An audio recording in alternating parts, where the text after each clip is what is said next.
¿Qué pasa cuando tenemos la sensación de que el mundo nos aplasta y pensamos que no hay salida? Hola, me llamo Braulio Filoteo y estás escuchando Gritones. Cada semana te traigo conversaciones con genios desconocidos, resilientes y apasionados. El podcast donde nos sumergimos en historias de dolor y superación, conectando con los desafíos de la vida cotidiana. Quédate para descubrir cómo tu sufrimiento puede convertirse en tu mayor fortaleza. Abre tu mente y escucha a personas como tú y como yo. Bienvenidos. Este episodio es traído a ustedes gracias a mi newsletter personal, Gritones Hacks. Cada semana comparto 3 bullets sobre atajos, gadgets y consejos prácticos recomendados tanto por mí como por mis amigos e invitados. Te toma tan solo 10 segundos inscribirte en brauliofiloteo.com. Ahora sí, comenzamos. Esta es la historia de Ariel García, un soñador necio, nacido en Toluca, Estado de México, y es interesante porque casi de manera paralela estudió la carrera de medicina y vivió 6 años la enfermedad de su mamá después de ser diagnosticada con cáncer. Hoy es un médico general que hace todo para cumplir lo que le prometió a su madre: mejorar el acceso a servicios de salud en México. Te dejo accionables y 5 puntos clave que aprendí de nuestra conversación. 1. Llena tu cajita de herramientas para la vida. 2. Deja el mundo mejor de como lo encontraste. 3. La fuerza que te levanta es tu propósito de vida. 4. Aplica los exilios sanadores. Y 5. Conecta con las personas. Aquí la tienen. Mi querido Ariel, bienvenido al podcast. Súper feliz de poder entrevistarte y conocer más a fondo tu historia personal. Querido partner, no hombre, gracias por invitarme. Estoy súper contento y muy emocionado de hablar aquí en tu espacio. Buenísimo. Oye, quiero empezar preguntándote sobre esta historia en tu etapa como voluntario en medicina general en Chiapas, que resultó que casi eres embestido por un toro y te ganaste el apodo del padrino en un chiste local. Háblame de esa historia en Chiapas. Es una historia bien interesante que te juro que si no la vives, no la crees. Te platico, en ese entonces estaba colaborando con Hoy Hoy, una organización de la sociedad civil que justamente trabaja en Chiapas. Y Hoy Hoy se dedica a brindar tratamiento antirretroviral a niños, niñas, adolescentes y mujeres embarazadas que viven con VIH en las comunidades indígenas allá en el estado. En aquella vez íbamos a ir a la casa de uno de los beneficiarios de la organización, y se supone que esa casa se encontraba como a 30 minutos de la cabecera municipal, ¿no? Una cabecera municipal en alguna comunidad como a 1 hora y media de San Cristóbal de las Casas, donde están las oficinas de Hoy Hoy. Resulta que llegamos a la cabecera municipal y ahí estaba la familia de este bebé, un bebé de 7, 8 meses en ese entonces. Nos estaban esperando en la cabecera para ellos guiarnos en el auto que teníamos en ese entonces para ir a la casa, ¿no? Entonces llegamos a encontrarnos con la familia, nos subimos al coche, vamos a la comunidad y resulta que no eran 30 minutos de la cabecera a la casa, fueron como 3 horas. Además, caminos irregulares, llenos de lodo, donde había estado lloviendo en los últimos días. Fue una odisea impresionante. Llegamos a la casa de la familia, nos toca hacer la intervención. A mí me toca, como el médico general del equipo, revisar a este bebé que había sido recientemente diagnosticado con VIH, ¿no? La madre vivía con VIH y al momento del parto, pues el bebé nació con el virus también. Entonces hacemos la intervención. La verdad es que me toca explicar desde el punto de vista clínico a la familia qué implicaba que el bebé iba a vivir con este virus el resto de su vida. La familia tenía muchos miedos, muchas dudas que a fin de cuentas logramos aclararlos a través del proceso de intervención y la verdad es que hicimos un muy buen clic con la familia. Tanto así que terminaron diciéndome que yo iba a ser el padrino del niño, ¿no? Y fue bien interesante porque estas conexiones a nivel personal con la gente, cuando los quieres ayudar, son conexiones increíbles. Entonces terminamos la intervención, me acuerdo perfecto que nos invitaron a comer ese día, nos hicieron un caldito de pollo ahí orgánico, con tortillas a mano, frijoles, una delicia, ¿no? De esas delicias que cuando la gente te lo está dando como agradecimiento por ayudarlo, saben todavía más rico porque son como un apapacho al corazón, ¿no?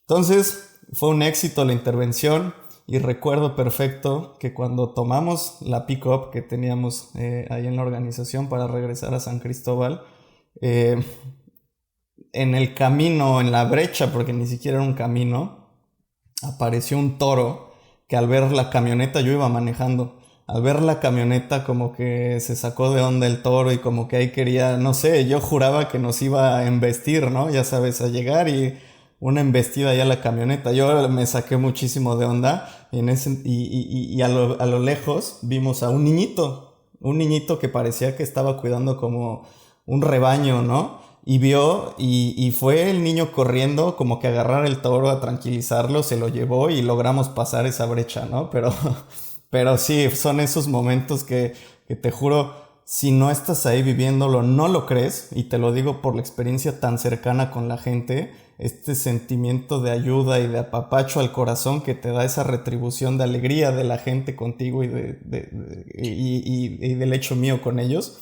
es increíble. Y luego lo del toro, pues bárbaro también, ¿no? Oye, y me interesa mucho saber cómo consigues que te entienda la familia lo que está sucediendo o la explicación que le estás dando. Porque yo sé que en este país hay mucha gente que no accede a servicios de salud, incluso porque no hablan español. O sea, indígenas o personas que viven en poblados extremos o muy marginados, ya olvídate que haya servicio, sino simplemente porque no se pueden dar a entender. ¿Cómo te aseguras que estés conectando con la familia? Es parte de la magia que tiene el modelo de atención de la organización. Siempre que viajábamos a comunidad y cuando la organización viaja a comunidad, tenemos a Patti, Patti es originaria de una comunidad allá en Chiapas, es hablante celtal y tzotzil, que prácticamente son las lenguas indígenas más habladas en el estado. Y entonces el proceso de intervención era, yo llegaba, la verdad es que yo desconozco del celtal y tzotzil, apenas si pude aprender algunas palabras cuando estuve viviendo allá.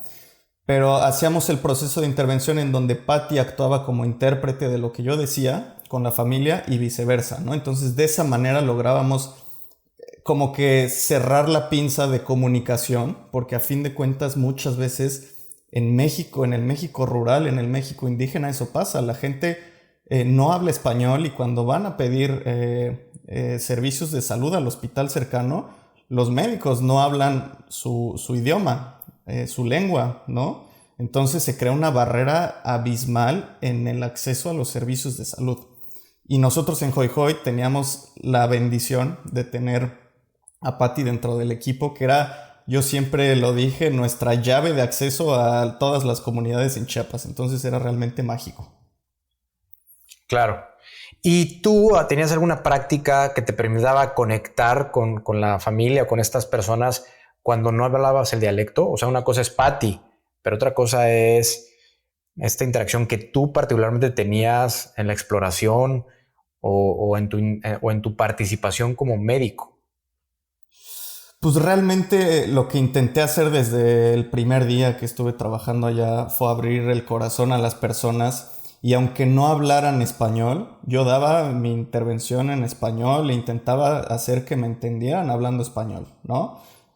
Obviamente Patti hacía su chamba, pero lo que siempre busqué hacer fue eso, tener una visita médica completamente normal y cuando había necesidad de clarificar cosas, yo sabía que mi respaldo era Patti, que era la encargada de que fluyeran las cosas como tenían que fluir. pero realmente me di cuenta que cuando lo haces de esta forma, como que abriéndote a aprender también cosas nuevas de ellos, era mágico porque empezaban a fluir las cosas incluso sin hablar el mismo idioma, ¿no? Oye, ¿detectabas, a lo mejor tenías como una especie de, pues de señal que recibías de estas personas, una sonrisa o un abrazo o te invitaban a comer? ¿Tú lograste identificar cómo estabas logrando esa conexión o llegando al corazón de las personas? ¿Había un indicador? Sí, sí, la verdad es que cuando nosotros llegábamos y cuando yo empezaba la intervención médica, se sentía el miedo de la gente, porque en las comunidades hay una desinformación que no te imaginas en muchos temas, ¿no? Pero particularmente mi tema, que era las personas que viven con VIH. A ver, había de por sí, tú vas a cualquier ciudad y todavía hay muchos tabús en sexualidad, en VIH y en muchas cosas, ¿no? En las comunidades eso se magnifica por N cantidad de veces. Entonces, mi sensor literalmente era que cuando hacía la intervención, inmediatamente les empezaba a cambiar la cara a las familias.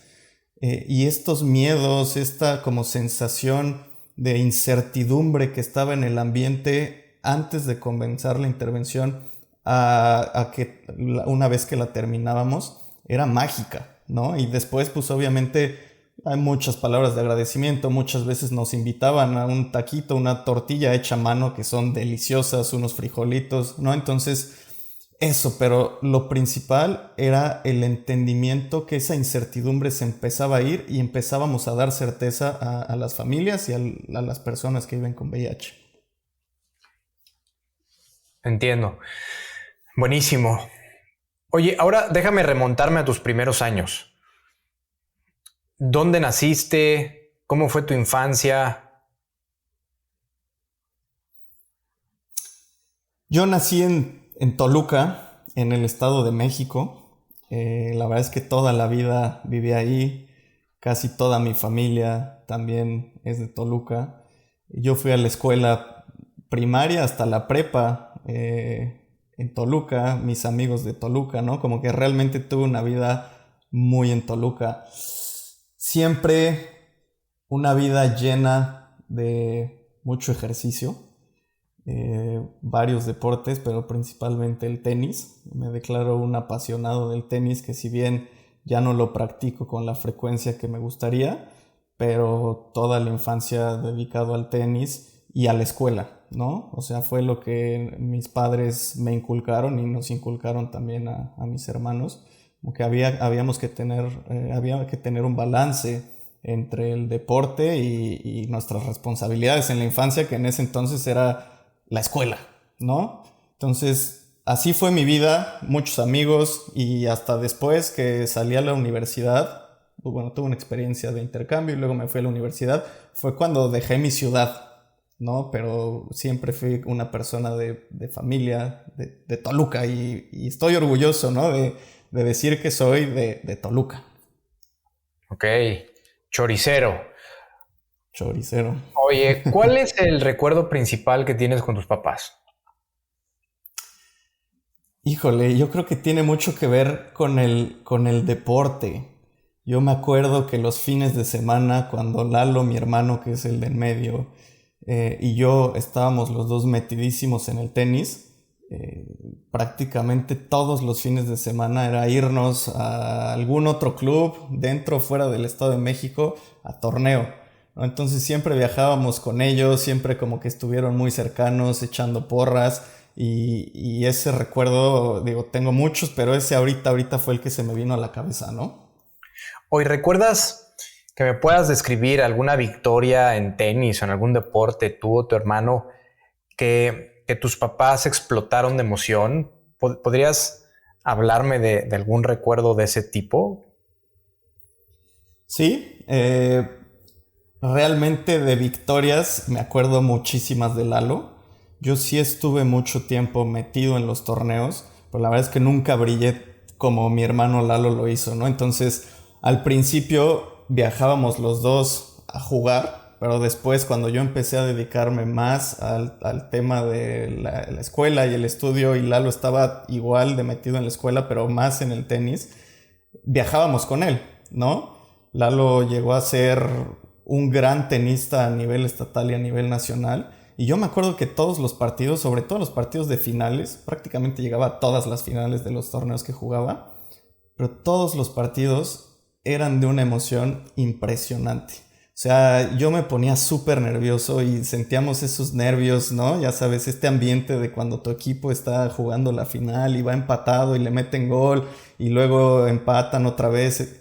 Como que esta sensación, pero en el seno familiar era, no sé, como una montaña rusa, ¿no? Pero cuando lograba ganar los partidos era una felicidad tremenda, un orgullo inmenso, y luego ver a alguien de tu familia tan querido como lo es Lalo, de los primeros lugares nacionales en el tenis y después torneos internacionales y demás, era increíble y es algo de lo que yo creo que la familia está muy, muy, muy orgullosa. Oye, hablemos del buen Lalo. Yo sé que compartieron habitación aproximadamente de los 3 a los 8 años.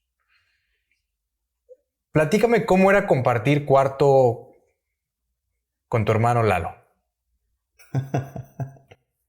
Bien difícil, súper difícil. Tenemos personalidades completamente diferentes. A ver, yo soy una persona que siempre la gente que me conoce me hace burla de que soy muy TOC, ¿no? De que siempre quiero tener todo en orden. Y yo creo que Lalo es la persona de toda la gente que yo conozco que mejor y que es más consciente de esto. Entonces, fueron años en los que definitivamente compartíamos la vida juntos, ¿no? Y yo siempre le pedía o le exigía más bien, aparte como hermano mayor, porque yo soy mayor que Lalo, vamos a tener todo en orden. Y Lalo es, haz de cuenta, lo opuesto a mí. Entonces imagínate esa convivencia rutinaria. Había muchas veces que teníamos mucha fricción, e incluso hasta la fecha. Y ya como que ya fumamos la pipa de la paz últimamente, pero todavía, ¿no? Entonces, como que, a ver, siendo yo un niño, ¿no? Después un adolescente, pues como que no entendía esto de que la gente tiene que vivir en armonía. Yo a fuerza quería que las cosas fueran como yo quería. Entonces, como que en ese punto siempre estuvimos chocando, ¿no?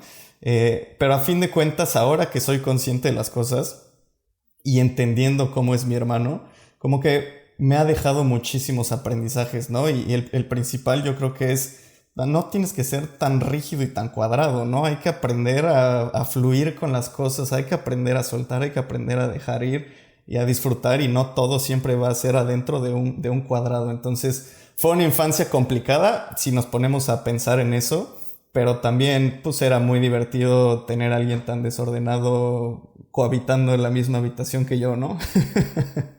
Oye, ¿qué significa el desorden para ti? ¿Qué piensas respecto al desorden? A ver, ¿qué significa el desorden? A ver, yo tengo una cabeza súper estructurada. Siempre necesito tener las cosas claras. Un ejemplo muy claro y que es muy chistoso y a la gente le da mucha risa es que si tú vas a mi closet, yo tengo mi ropa acomodada de una cierta forma siempre, o prácticamente siempre. Entonces, cuando alguno de mis hermanos, ya fuera Lalo o Carlos, iban y tomaban algo de mi closet, aunque ellos hubieran intentado dejar las cosas como las estaban, yo siempre me daba cuenta. ¿Por qué? Porque esta sudadera ya está un poquito salida, ¿no? O el gancho está al revés de como yo lo había dejado, y mi memoria me decía, así no está. Entonces, creo que es una definición que puede ser muy grande, pero para mí el desorden es que hay algo que no está como yo quiero que esté. ¿Me explico? Entonces, puede ser algo muy rígido, pero creo que esa sería mi definición de desorden. ¿Cómo lidias con eso ahora, Ariel? Porque seguramente has escuchado hablar de la entropía, ¿no? Que es en realidad es un caos que vivimos todo el tiempo, todos los días en este universo y que si nos ponemos muy filosóficos, inclusive significa un orden mayor. Pero ¿cómo lidias con el desorden todos los días? No, aprendí y tuve una lección bien interesante porque cuando terminé la prepa me fui de intercambio y empecé a vivir con una familia que yo no conocía y me recibieron en su casa en otro país. Me fui a Bélgica cuando tenía 17 años. Y resulta que la familia con la que viví, que los quiero muchísimo, son como mi segunda familia. Te juro que son las personas más desordenadas que puedan existir en la vida. Solamente te voy a poner un ejemplo. Imagínate que en la sala de la casa tenían una mesa que originalmente era la mesa del comedor, pero esa mesa solamente servía para sostener una montaña de ropa. Pero cuando digo una montaña de ropa, era una montaña de 1.5 metros, 2 metros de altura. Entonces, cuando ellos lavaban la ropa, en vez de, pues no sé, lo que hace prácticamente toda la gente, sacarla, doblarla, plancharla y llevártela a tu habitación, lo que sea, ellos vaciaban la lavadora en esa pila de ropa. Entonces cuando necesitaban algo de ropa, pues iban y escarbaban ahí a buscar la calceta o lo que fuera, ¿no? Ese es el ejemplo de cómo era la familia. Entonces yo llego a vivir con ellos el primer día y dije, no lo voy a lograr. No lo voy a lograr, te lo juro. Y ¿sabes qué?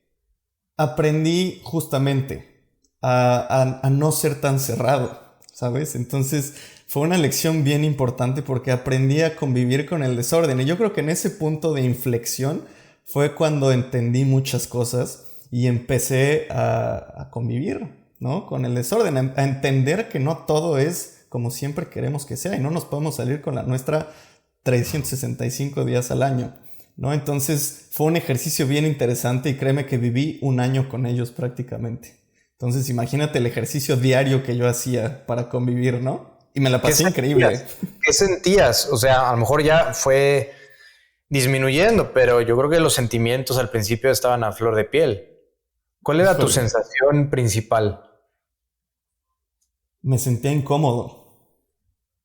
Sentía que no podía, que la cabeza me iba a explotar, ¿no? O sea, es muy raro, pero, pero realmente creo que fue una lección que me puso la vida y fue un punto de inflexión en el entender que no debemos de ser tan rígidos en nuestra manera de ser y de hacer las cosas, ¿no? Realmente creo que fue una lección de vida. Oye, me gustaría profundizar ahí. Los puntos de quiebre definitivamente nos marcan y es un antes y un después. Esta adaptación que tuviste en Bélgica, ¿cómo te ha servido en años subsiguientes en adaptarte? ¿Qué aprendiste? ¿Qué técnica? ¿Qué atajo? ¿Cómo cuando identificas un desorden mayor lo atacas? A ver, yo creo que definitivamente ese año que tuve fue uno de los años o uno de los momentos en mi vida que más me cambió y más forjó el Ariel que soy hoy en día, por muchas razones. Yo me fui cuando terminé la prepa, esto fue cuando tenía 17 años, a punto de cumplir 18. Yo nunca había viajado fuera del país solo. Había ido algunas ocasiones de vacaciones, ya sabes, a Estados Unidos con mis papás, ¿no? Pero nunca había ido a un país solo y menos tan lejos y mucho menos un país donde no hablara el idioma. Estuve en Bélgica, nunca había vivido con otra familia tampoco. Estuve en Bélgica, en la parte francesa de Bélgica, en una familia que yo no conocía hasta el momento en el que llegué al aeropuerto, con gente que yo nunca había visto, sin amigos, nada, o sea, era como Ariel de 17 años con su maleta yéndose por un año, o sea, porque yo sabía que pues no era un contrato, pero el programa de intercambio al que había aplicado era un programa de 12 meses, ¿no? Entonces, como que si juntas todas estas cosas y llegas, fue una experiencia increíble, pero que me daba muchísimo miedo, ¿no? Y fíjate que yo no la sentía real hasta el momento, y recuerdo perfecto esa sensación, cuando el avión del vuelo México-Londres estaba despegando allá en la Ciudad de México. En ese momento, sí, cuando las llantas del avión se despegaron del piso, dije, esto es real. Y empecé a llenarme de pensamientos de qué estás haciendo, qué va a pasar, a dónde vas, ni siquiera entiendes el francés. Tenía conocimientos súper básicos, ¿no? Y fue un proceso de 12 meses en donde el primer mes y medio, fue una montaña rusa de emociones. Yo no sabía qué hacía allá. Lo único que quería era regresarme a mi casa con mis papás, con mis hermanos y a mi mundo, ¿no? Y ya acercándome al final de ese año, lo único que quería era no regresar a mi casa. Porque fui tan feliz, agarré tantas herramientas de desarrollo personal, empecé a hablar otro idioma, hice muchísimos amigos de todo el mundo, hice una segunda familia que hoy en día, 11, casi 12 años después, sigo teniendo muchísimo contacto con ellos, los he visitado en distintas ocasiones, que me llenó de herramientas para saber que el mundo era un abanico de oportunidades y que estaba en mí y está en nosotros saber captar esas oportunidades, capitalizarlas y crecer como personas, ¿no? Entonces, esa fue un poco la experiencia, una montaña rusa de emociones, de sentimientos, pero también al final yo creo que, no creo, de las mejores experiencias que he tenido en la vida.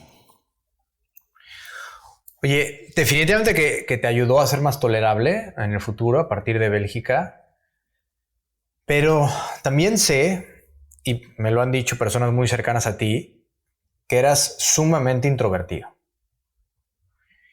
Y también hay un punto de quiebra ahí. ¿Qué pasó con Ariel antes y después en ese tema? O sea, guíanos en el paso a paso de la transformación de este individuo introvertido a abrirse al mundo y a la sociedad. Sí. Uno de mis mejores amigos siempre se sorprende y le platica a la gente como el Ariel de prepa en Toluca era un Ariel que no salía de fiesta, tenía pocos amigos, como que nunca salía de su grupito de amigos. De hecho, yo con este amigo nunca me llevé en la prepa porque era el opuesto a mí. Y me acuerdo perfectamente cuando regresé de Bélgica, un día me escribió, me dijo, oye, ¿qué onda? Vamos a esta fiesta, no sé qué. Fuimos a la fiesta y me dijo, oye, tú no eres el Ariel que yo conozco, ¿no? Y le dije, no, pues ya soy otra persona, ¿no? Pero para llegar a este punto pasaron muchas cosas. A ver, como te estaba platicando, me voy a Bélgica y entiendo que Bélgica era un país donde yo no conocía a nadie, nadie me conocía a mí y un poco podía experimentar cosas que no me había atrevido a experimentar en mi núcleo, ¿no? En mi zona de confort, en la zona que yo conocía. Entonces, a ver, también dije, si no cambias tu estructura tan rígida, va a ser más difícil tener amigos, te vas a tardar más tiempo y aquí ya estás por un tiempo limitado y está en ti qué tanto disfrutas o qué tanto vives en tu mundo y alejado de los demás, ¿no? Y además también sabía que mientras más me abriera, mientras más extrovertido fuera, más fácil para mí iba a ser aprender el idioma, ¿no? Porque pues, prácticamente era estar practique. Entonces, eso hice. Dije, a ver, estás aquí, tienes que disfrutar. Empecé a quitarme el miedo de que la gente me juzgara porque pronunciaba mal una palabra en francés, o porque no encontraba las palabras, o porque conjugaba mal los verbos. Y entonces aprendí eso. Dije, empecé a disfrutar muchísimo, empecé a conocer mucha gente, a hacer muchísimos amigos y me di cuenta que muchos, si no es que todos los amigos intercambistas que hice, pues estábamos en el mismo canal con ese mismo miedo de que no hablábamos el idioma y entonces ahí el chip cambió. ahí tuve esta técnica o este atajo del que me preguntabas hace ratito y vi que por ahí era, ¿no? Entonces empecé a agarrar muchas herramientas sociales y estas herramientas como que dieron el twist en mi cabeza y dije, mira, por aquí es, ¿no? O sea, tal vez 18 años tarde o los que quieras, pero creo que ese era el timing para aprender esa lección y fue increíble, o sea, hice amigos de todo el mundo, que todavía cuando viajo por ahí les escribo, ya sabes, oye, una recomendación o vas a estar, vámonos a comer y pues ese Ariel introvertido, gracias a ese año, se hizo el nuevo Ariel, ¿no? Oye, lo marcaste para siempre a uno de tus grandes amigos que regresando de Bélgica fue a echar tacos y te pediste una cerveza y luego te pediste otra y luego te pediste otra. Ahí quiero que sepas que lo marcaste para el resto de sus días. No lo podía creer. Dijo, me lo cambiaron. Oye, regresando a tu experiencia en Bélgica, hay un suceso que es un antes y un después para ti, para tus hermanos y para tu papá en relación a tu mamá. Pero antes de llegar ahí, ¿identificaste red flags estando en Bélgica? Y si sí, ¿qué tipo de banderas rojas empezaste a percibir? En la cuestión familiar, me imagino. En la percepción que tenías de que algo estaba pasando, ¿no? Básicamente, Ya. estando en un país a muchos kilómetros de distancia de México. Híjole, sí.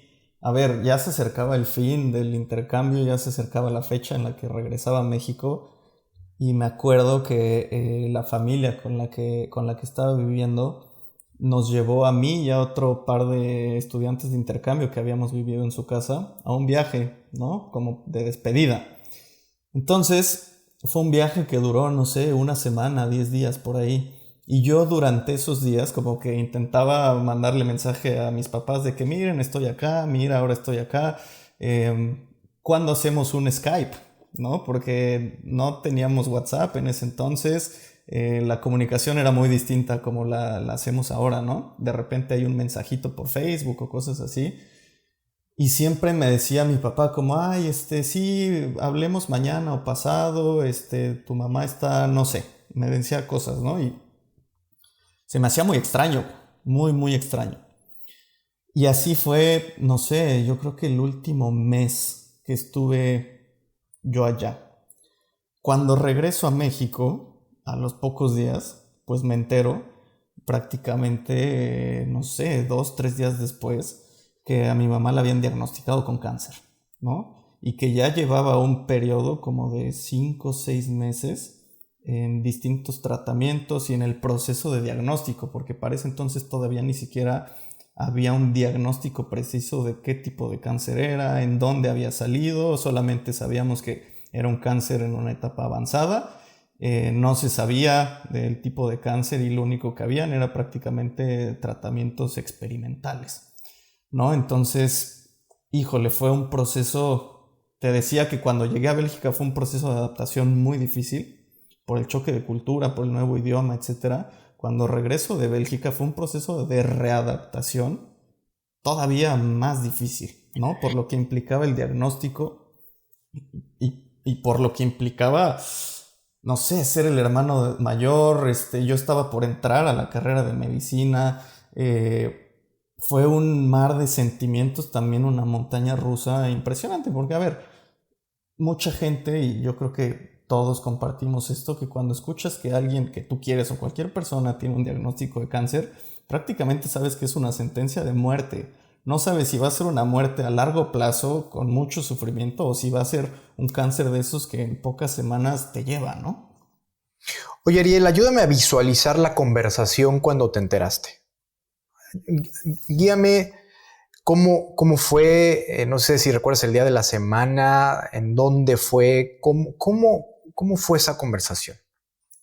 Híjole, tengo recuerdos muy vagos. Siento que fue algo tan duro que mi cabeza lo bloqueó. O sea, me acuerdo bien que fue dentro de los primeros días que regresé a México.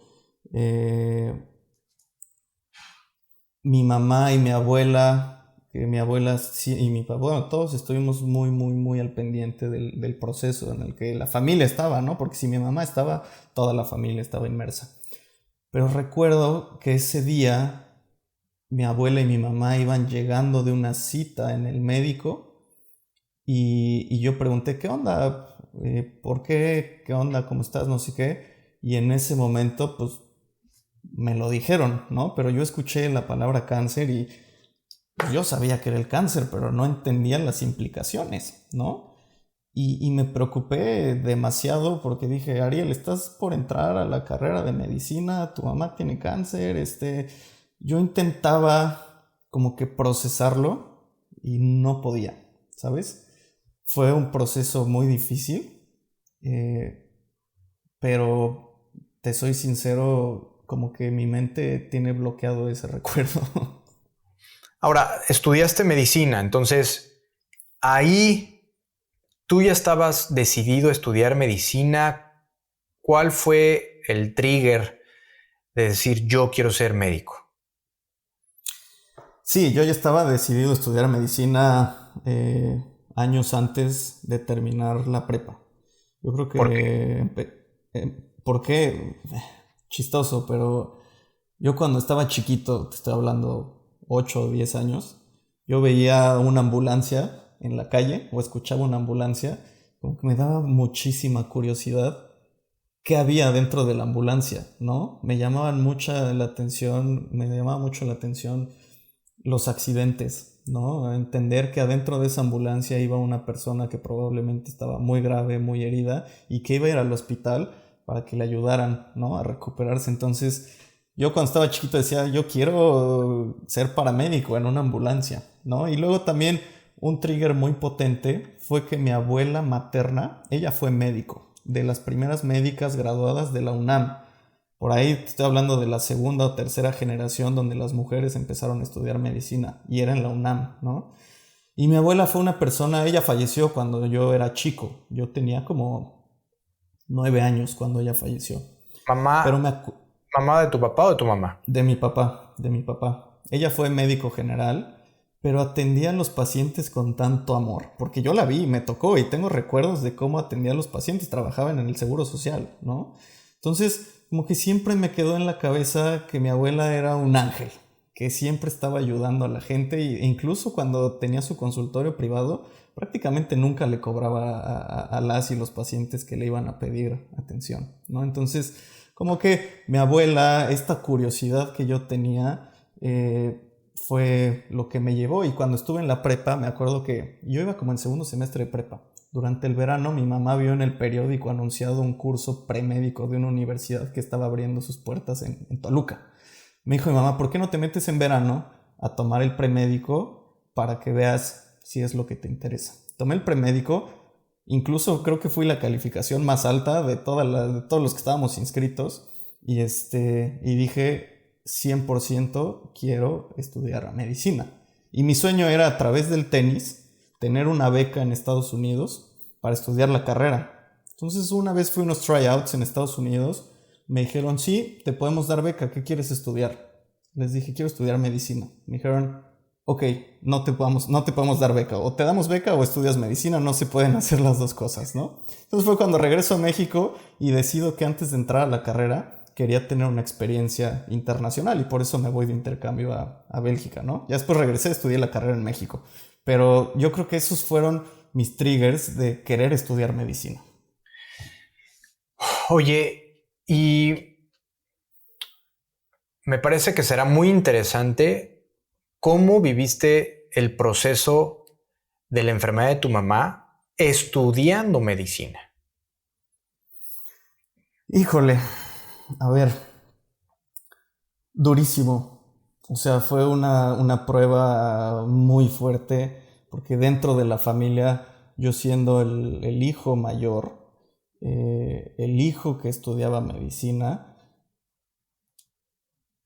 fue muy difícil por el hecho de entender desde la parte, o más bien vivir el proceso como hijo y vivir el proceso como un médico en formación, ¿no? Como que cuando conjuntas ambas partes, se vuelve una experiencia muy compleja, llena de muchos sentimientos, muchísimas emociones, y también de la parte, si tú quieres, más científica y más objetiva de lo que es un proceso de cáncer en un paciente, ¿no? Entonces, yo me acuerdo, a ver, mi mamá navegó por el sistema de salud completo, instituciones privadas, instituciones públicas, y yo me acuerdo que íbamos a la Ciudad de México. Bueno, ella viajaba de Toluca porque yo vivía en la Ciudad de México, yo estudiaba allá en la Ciudad de México la carrera. Yo me salía de mis clases para irme con ella al hospital.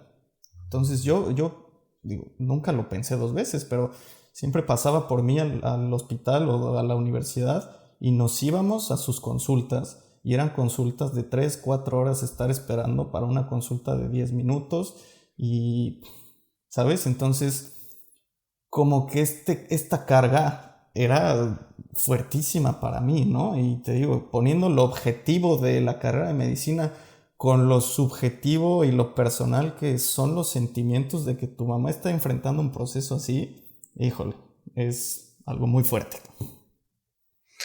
100%, 100%, Ariel. ¿Y cuál dirías que es tu periodo de mayor dolor en este proceso? Híjole, el proceso de mayor dolor fue el día que se fue. Yo estaba con ella en el hospital, me acuerdo perfecto. Fue un día en el que yo salí de guardia, estaba ya en el internado y yo me iba a quedar a dormir con ella en el hospital en el que estaba ella internada, ¿no? Yo estaba haciendo mis prácticas, ella estaba internada. Entonces, yo estaba ahí en la habitación, eran las 3, 4 de la mañana y pues pasó, ¿no? Y se fue ese día. Y pues fue como el fin de 6 años de acompañar el proceso, ¿no? Cada año que pasaba yo iba avanzando en la carrera, yo iba entendiendo muchas más cosas, y también cada año que pasaba, pues la situación se iba complicando cada vez más, ¿no? Entonces yo creo que el día más complejo y más difícil obviamente fue ese momento. ¿Qué cruzó por tu cabeza ese instante, cuando mamá partió? Muchas emociones, demasiada tristeza, pero también al mismo tiempo una sensación de tranquilidad, si tú quieres, porque ella se fue en paz, se fue tranquila. Creo que ella estaba internada en el Instituto Nacional de Nutrición, donde yo había hecho prácticas, donde yo conocía a los médicos del hospital, y un día antes el médico, un profesor mío que es una eminencia ahí en la institución, pasó a verla, le dijo que la iban a cuidar, que iban a hacer todo lo posible para encontrar vías alternas. y, y después de que le explicó el tema técnico de su estancia en el hospital, le habló de mí, de Ariel como estudiante y como persona, ¿no? Entonces fue un momento que yo le vi la cara, como que le dio mucha paz. Y sabía, y ella se sentía muy cuidada en el hospital. Y esa noche fue cuando se fue, ¿no? Entonces yo sabía que ella estaba muy tranquila y que habíamos hecho absolutamente todo y más por encontrar vías de tratamientos y de cosas que deja tú cualquier cosa, simplemente para que ella se sintiera lo mejor posible, ¿no? Fíjate que me llama mucho la atención, Ariel, que con las personas que he platicado, a pesar de que eras súper introvertido y que has ido mejorando ahí en esa cancha, se sienten muy a gusto y muy cómodos contigo. O sea, las personas carismáticas o más sociables generalmente tienen este efecto, ¿no? De que la gente se sienta a gusto. Y ahorita que lo dices de este médico que se lo dijo a tu mamá en sus últimos momentos de vida, es algo que también los demás sienten. Y yo no sé si estás enterado, pero tu hermano Lalo, eh, un evento que jamás olvidará, no sé si ya te lo dijo, pero cuando él llegó de Estados Unidos al velorio de tu mamá, que creo que llegó directo del aeropuerto, estaba en la lona, se sentía terrible, estaba devastado y al momento de verte se tranquilizó. Y es el efecto que me platicas con tu mamá ese día. ¿Eres consciente de eso? No, no, como, a ver, siempre me ha interesado muchísimo ver que mi gente y la gente que yo quiero, que aprecio, con la que me gusta compartir, me encanta dar todo de mí para que ellos estén bien, ¿no? Y siempre lo he hecho de manera desinteresada y tanto así que tú conoces mi trayectoria en la medicina clínica, realmente me dedico más al tema de políticas públicas en salud, pero cuando he dado una consulta médica, que pues a lo largo de estos años como médico general han sido muchas, nunca he cobrado, ¿sabes? Y muchas veces los médicos dicen que eso está mal, ¿no? Y hasta cierto punto podría estar mal. Pero a mí lo que más me llena es este dar lo mejor de mí de manera desinteresada y pues digo, se me quebró la voz y se me hizo un nudo ahorita en la garganta con lo que me dijiste, pero creo que siempre me ha gustado eso, que mi gente, que mis amigos, que mi familia puedan estar lo mejor que se pueda y siempre me gusta dar lo mejor de mí para que eso suceda. ¿Por qué te imaginas que haciendo eso las personas van a estar mejor, aunque ni te enteres, ¿no? Como estos casos y estos ejemplos que te acabo de dar? Pero por qué imaginas, por qué crees o piensas que haciendo lo que haces, un individuo va a estar mejor o se va a sentir mejor?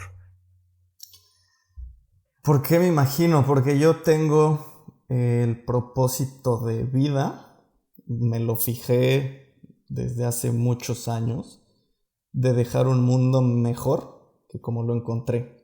Incluso fue una promesa que le hice a mi mamá un día que estábamos en un hospital esperando la consulta. Ya sabes, sistema público de salud en un hospital oncológico de tercer nivel, esperando a que el oncólogo nos pasara la consulta para revisar unos laboratorios que le habían hecho a mi mamá, un estudio que le habían hecho.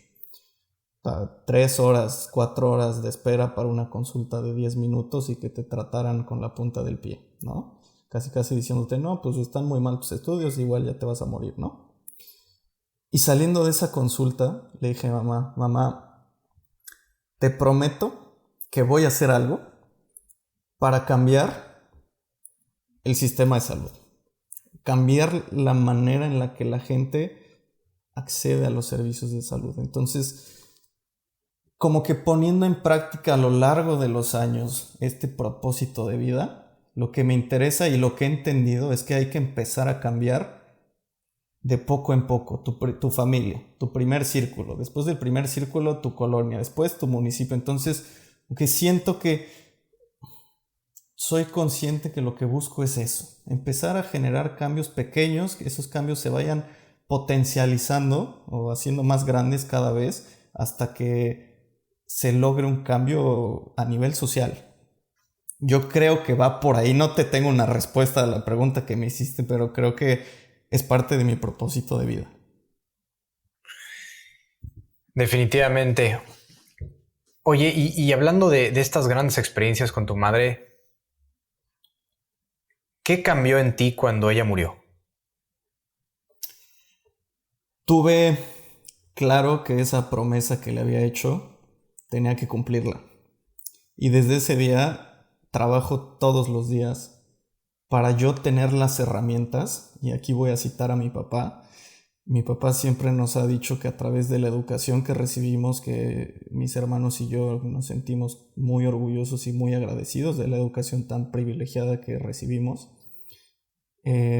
íbamos a llenar nuestra cajita de herramientas así le dice mi papá, para que el día en que saliéramos al mundo supiéramos resolver los problemas con los que nos íbamos a enfrentar con esas herramientas que traíamos en nuestra caja, que a fin de cuentas son las experiencias como la que tuve en Bélgica, la formación académica que tuvimos y en general el vivir, ¿no? Te va llenando de herramientas. Entonces, yo creo que sí, que va por ahí, y cuando ella se fue, seguí llenando mi cajita de herramientas con muchas experiencias y muchas oportunidades que he tenido a lo largo de los años, y hoy en día me siento más listo, porque no te voy a decir listo al 100%, creo que nunca lo podemos estar, pero con muchas más herramientas para lograr ese propósito de vida que me fijé hace ya bastantes años. Platícame qué herramientas principales crees que tus papás te han dado. Yo creo que la principal es la educación. En casa, yo creo que el primero es esa educación en la familia, después la educación académica que tuvimos, y es esas dos cosas en conjunto, creo que fueron las primeras. Te estoy hablando de, a ver, desde la educación primaria, secundaria, prepa, universidad, pero también la experiencia que tuve en Bélgica, pues obviamente fue gracias a ellos, ¿no? Y esta experiencia que, como te comentaba, me cambió la vida, me dio muchas más herramientas y empezó a forjar el Ariel que es el día de hoy. A ver, mi mamá era una persona extremadamente capaz, consciente de sus capacidades y que siempre le tiró arriba y más allá de arriba, ¿no? Entonces verla como ella iba a trabajar, se hacía cargo de la casa, se hacía cargo de sus 3 hijos, se hacía cargo de una familia completa, para mí fue impresionante. Ella tenía un carácter fuerte, era una persona que tenía un carácter súper fuerte en todos lados, pero yo creo que esa fortaleza de carácter reflejaba su fortaleza interna, ¿no? Entonces, esa lección que me dejó ella de la constancia, de la perseverancia, de la resiliencia para alcanzar tus metas, creo que ha sido de las cosas más importantes que he tenido de ella. Y mi papá, una persona también increíble, dedicada 100% a sus hijos, como mi mamá, ¿no? Mi papá, una persona extremadamente ocupada, siempre trabajando, siempre buscando lo mejor para sus hijos a través de lo que él tenía. Y yo creo que una de las principales cosas que le aprendí a mi papá es esta capacidad de networking con la gente. A través de establecer relaciones, poder ir escalando pisos, ¿no? Entonces, esas dos grandes lecciones que he tenido de ellos, creo que se ven reflejadas en lo que es Ariel hoy en día. Y con esas herramientas, Ariel, ¿qué harías con una hora extra en el día? Yo creo que, híjole, esa es una muy buena pregunta. Siento que le faltan horas a mi día para seguir trabajando en mi propósito de vida. Entonces, muy probablemente las utilizaría para dar ese extra que necesito y acercarme más rápido a cumplir ese propósito. ¿Y qué quieres decir con me movería en dirección a mi propósito de vida? Mira, como sabes, estudié medicina. Me fui por un camino de la medicina no tan común, si tú quieres. En vez de hacer medicina clínica, estoy metido en temas de salud pública y políticas públicas. Entonces, yo creo que es... No, espérame, ya ahí se me fue, como que perdí la... ¿Cuál era la pregunta? Te decía que cuando dices me movería en dirección a mi propósito en esta hora extra con las herramientas que me dieron mis padres, ¿a qué te refieres? ¿Qué haces? Dame ejemplos qué haces o qué harías, mejor dicho, con esta hora adicional, ¿no? Sabiendo del empeño de tu madre, la capacidad, del orden de tu padre, de lo trabajador que es. Si pudieras decir, a ver, te vamos a dar esta hora, Ariel, pero nos tienes que decir exactamente qué vas a hacer con esa hora. Dame un ejemplo. Okay. A ver, si me dieran una hora extra en el día para acercarme cada vez más a mi propósito, yo creo que regresaría un pasito atrás en mi formación de estos últimos años, sobre todo cuando estuve en Chiapas, palpando la realidad del México, que era irme a las comunidades a platicar con la gente, a conocer los problemas de primera mano. Yo creo que haría eso para seguir entendiendo la necesidad real y cómo a través de la experiencia que he tenido, cómo puedo estar innovando para cumplir ese propósito más rápido. Ya. Y con todas estas vivencias, experiencias que has tenido, Ariel, ¿cómo se ve la resiliencia para ti? Es un proceso de, creo que mucha sabiduría, mucha paciencia, entender que las cosas no son como siempre quisiéramos que fueran. Y a través de las experiencias vividas, como que internalizarlas, analizarlas, desmenuzarlas, saber el por qué nos pasaron y de eso aprender lecciones que nos puedan servir para poner ahora en práctica estas nuevas lecciones y seguir avanzando. O sea, siempre lo he dicho que cuando la vida nos pone un reto es porque estamos listos para pasar al siguiente nivel. Sí y solo sí sabemos resolver ese reto, ¿no? Sí y solo sí tenemos esta capacidad de análisis crítico para salir adelante y no quedarnos enfrascados en un ciclo vicioso en ese problema que nos pasó, ¿no? Entonces, yo creo que por ahí va. Ok. Y entiendo el concepto de poner en práctica lecciones aprendidas que te da la vida, pero ¿de dónde sacas la fuerza? Particularmente, Ariel, ¿de dónde te impulsas? ¿Hay un motivador? ¿Hay un combustible, en tu caso, que en momentos de dolor, de resiliencia difíciles, te permita salir Sí, adelante? siempre es este propósito de vida, ¿no? Siempre es que yo sé que invariablemente por donde me lleve la vida, que yo sé que puede dar 1000 vueltas, yo quiero que el día de mañana me pueda ir tranquilo sabiendo que hice todo para cumplir ese propósito, que era hacer que la gente en México, por lo menos, tenga un acceso a servicios de salud con calidad y con calidez. Entonces, como que ese es mi combustible, ¿no? O sea, he pasado varias cosas, pero a fin de cuentas digo, a ver, en 20, en 30, en 40 años, yo quiero regresar la mirada y decir, hiciste las cosas bien, ¿no? Ya. Te he escuchado decir que la vida te pone frenos de mano. ¿Qué quieres decir con eso? Estos retos de los que platicamos, ¿no? Que a veces la vida es la que te dice, a ver, vas muy rápido, espérate, necesitas sentarte, como se dice en inglés, ¿no? Sit back and relax. Entonces,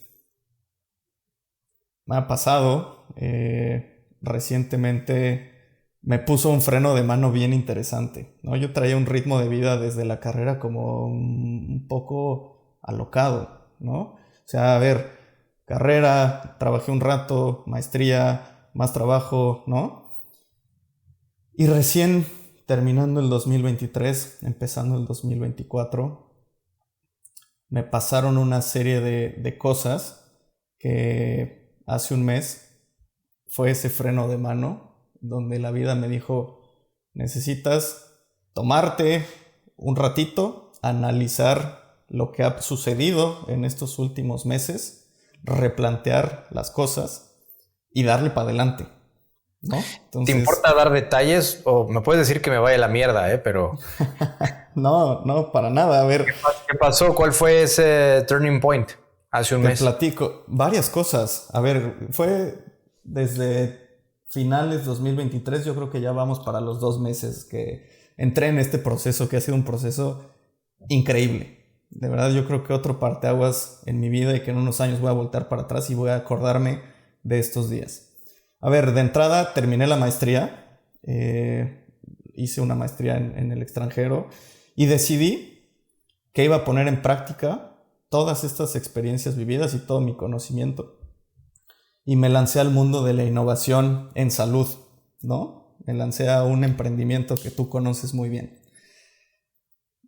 Trabajé un año en el desarrollo de este emprendimiento y de repente me di cuenta que tenía que levantarme de la mesa en la que estaba sentado con las personas que estaba desarrollando este emprendimiento.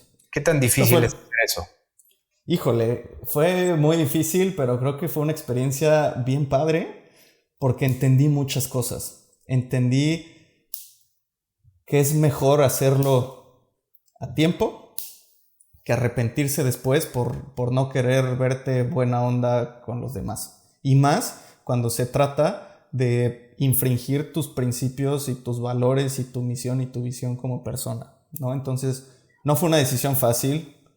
Porque realmente no me encanta decirle que no a la gente, pero sí fue una lección en donde aprendí a ver que no podía yo seguir en un mundo en el que no encajaba, ¿no? Entonces, eso fue la primera fase. Y después la segunda fase, que es una fase de reestructuración en la que tú y yo hemos estado participando y creciendo y aprendiendo. Entonces, ese fue el primer proceso, ¿no? El entrar al mundo del emprendimiento donde yo jamás había estado. Después, en mi trabajo, yo trabajo para un instituto de políticas públicas en salud. En mi trabajo asumí un nuevo rol dirigiendo ese instituto a nivel Latinoamérica y Caribe. Entonces, el saber la responsabilidad que implica dirigir un instituto de análisis de políticas públicas a nivel regional fue un salto monstruoso para mí. Está siendo un salto, estoy ahorita en el periodo de tomar las riendas, estructurar el instituto y demás, pero a nivel profesional la verdad es que me siento muy orgulloso de este punto sobre todo, pero está implicando un cambio también bien interesante, ¿no? Después, justo terminando la maestría, yo hice la maestría en el Reino Unido, en Londres. Entonces el gobierno del Reino Unido me daba una extensión de mi visa por 2 años. Yo terminé la maestría, regreso a México justo para implementar este emprendimiento en salud, del que tú sabes muy bien. Y me pongo a pensar, no debería ir a tramitar esa extensión de la visa cuando mi objetivo principal no es irme al Reino Unido? Es estar en México porque mi motivo de vida tiene que ver con ello. Pero entonces, junto con esta decisión, la que era mi novia hace poco tiempo, termina la relación, ¿no? Muy inesperado, a mí me cae como un balde de agua fría. Fue una relación que yo veo desde la gratitud, desde el amor, increíble. Me hizo crecer esa relación muchísimo como persona, en la parte sentimental y en la parte amorosa, y que no tengo nada más que palabras de agradecimiento, pero esa ruptura me cayó como un balde de agua fría, ¿no? Y ese fue cuando sentí que la vida me hizo así drásticamente el freno de mano. Y dije, me voy a tomar la oportunidad de la visa. Tenía que viajar al Reino Unido para aplicar a la visa. Y, ¿sabes? Lo agarré como un retiro espiritual, ¿no? Como un exilio en donde sabía que el objetivo de ese exilio al que llegaba con una carga emocional gigante, con mucha incertidumbre de lo que iba a traer el 2024 consigo y entendiendo que venían muchos retos, dije, aquí pongo el freno de mano, me voy a sentar, me voy a relajar, voy a analizar las cosas y vamos a ver qué viene, ¿no? Ahorita estoy en el proceso de regresar a México. Ha sido un mes acá en el Reino Unido increíble, en el que he estado conectando conmigo mismo, entendiendo el porqué de muchas cosas y ahora más que nunca estoy súper listo para regresar, tomar las riendas otra vez y seguir adelante con lo que viene. Además, decidí que este año voy a cumplir uno de mis sueños desde hace muchos años, correr un maratón. Estoy inscrito. Y sabes, he estado comparando ahora que ya estoy entrenando para el maratón. Siento que estoy en un estado como el runner's high, ¿no? Que le dicen cuando estás corriendo y estás metido en tu cabeza está liberando chorros de dopamina y de oxitocina. Siento que ahorita mi mente está en un constante runner's high del que no me quiero bajar porque sé que estoy alcanzando un nivel de preparación para todo, lo profesional o personal, ¿no? Y creo que esto tiene que ver muchísimo con esta caja de herramientas de la que te platicaba, de la que dice mi papá, ¿no? Entonces, si pongo las cosas en perspectiva en este momento, la vida me puso ese freno de mano. Fue muy difícil, la verdad es que han sido semanas y meses difíciles, pero después de sentarme y relajarme, pensar las cosas, me siento como una versión de Ariel 2.0 o 3.0, o sea, listo para rockear. ¿Me explico? Poca madre. Oye, Ariel, me interesa abrir esta caja de herramientas para ir cerrando la conversación y que me digas cuáles escoges principalmente cuando tienes que lidiar con el dolor, cuando tienes días oscuros. Piensa en esta caja de herramientas y cuáles son las 2 o 3 primeras herramientas que sacas de la caja cuando te sientes de la chingada, básicamente. A ver, la primera, yo creo que es el amor. El amor entendiendo este círculo cercano, esta red de apoyo que sabes que invariablemente van a estar ahí para ti. Y con esto me refiero a amigos y familia. Hoy más que nunca, en estas últimas semanas, este último mes y medio, me di cuenta de eso. ¿Sabes? Cuando le hablas a tu amigo y le dices, estoy pasando por un momento de la chingada y esto, y esto, y esto, y esto, y te escuchan, y te conocen, y te ayudan. Muchas veces te dicen, puta, no sé qué decirte, pero están y te escuchan, y eso es como una descarga emocional increíble, ¿no? Lo mismo con la familia. Después me iría a la pasión, ¿no? Esta pasión de que sabes cuál es tu propósito de vida, y vivir con propósito realmente te mantiene motivado no matter what, ¿no? Entonces, saber que esa es tu meta y que quieres estar ahí antes de que te vayas de este planeta, creo que es una herramienta bien importante a la que siempre recurro, ¿no? Y a la que estoy sacando ahí de mi caja de herramientas. Y el tercero es la resiliencia, entender que la vida da muchas vueltas, pero mientras tengamos claro quiénes somos y a dónde vamos, creo que es una herramienta bien importante. De lujo. Oye, voy a hacer unas preguntas rápidas para ir acercándonos al final. Si pudieras tener uno de los siguientes 2 poderes, ¿cuál escogerías? ¿Ser invisible o volar? Volaría. ¿Por qué? Porque lo estoy imaginando y lo estoy comparando con esta sensación del runner's high, ¿no? O sea, no escojo ser invisible porque no me gusta pasar desapercibido. Me gusta que la gente sepa que estoy y que sepa que estoy para ayudar y que pueden contar con Ariel, ¿no? Y creo que volar te mantiene en este estado de motivación constante en el que siempre estás buscando más. Entonces me quedo con volar. Bien. ¿Dónde estás parado ahora? ¿Quién eres? ¿Cuáles son tus coordenadas emocionales y profesionales? ¿Dónde estoy parado ahora? Estoy en un punto de inflexión en la vida, por lo que te platiqué. ¿Quién soy? Soy Ariel, soy un soñador necio que busca cumplir con su propósito de vida y que creo que estoy caminando hacia él. O sea, soy consciente de ello, sé que falta mucho, pero mi convicción es esa.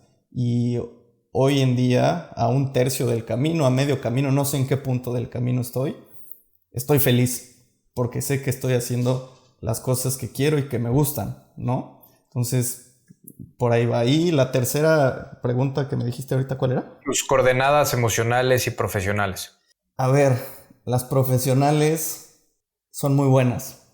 El panorama profesional, afortunadamente, me ha estado yendo muy bien. Estoy creciendo, estoy avanzando posiciones, siento que cada día estoy mejor preparado. Y las coordenadas emocionales, un poco turbulentas, pero creo que cada vez más sólidas y con más seguridad, sabiendo que cuando entrego amor es incondicional, y la verdad es que no espero nada a cambio, pero es bien bonito ser como retribuido. Entonces siempre en la vida me ha costado explicar lo que siento. Me acuerdo, mi mamá me decía, cuando me veía enojado, me decía, ¿qué tienes? Y yo, estoy enojado. ¿Pero estás enojado por qué? ¿O qué sientes? No sabía qué contestarle. Y ahora, como que explorando un poco más la parte sentimental de Ariel a través de las experiencias, ahora ya sé qué siente Ariel. Entonces creo que en el aspecto sentimental es un Ariel también más maduro. ¿Qué es realmente esencial en tu vida y no negociable? Híjole, vivir pleno y en paz. Bien. Finalmente, mi querido Ariel, ¿cuál es tu prioridad en 2024? En 2024, consolidar toda la formación profesional que tuve. A ver, voy terminando la maestría, tengo la carrera y creo que fue una educación muy buena y que hoy, bueno, tiene más o menos varios meses que estoy empezando a aplicar todos esos conocimientos en algo pragmático. Entonces, mi 2024 es para consolidar todo ese mar de conocimientos que he tenido a lo largo de la vida, echarlos a andar en los dos proyectos que tengo ahora, el emprendimiento en salud y el Instituto de Políticas Públicas. Fantástico. Pues ahí lo tienen, público inteligente y conocedor, Ariel García. Eres un genio desconocido, resiliente y apasionado. ¿Quieres compartir tus redes, algún dato de contacto por si quieren comunicarse contigo? Sí, a ver, mis redes pues creo que la más común es Instagram y estoy como Ariel GT. Creo que sí también estoy en Twitter.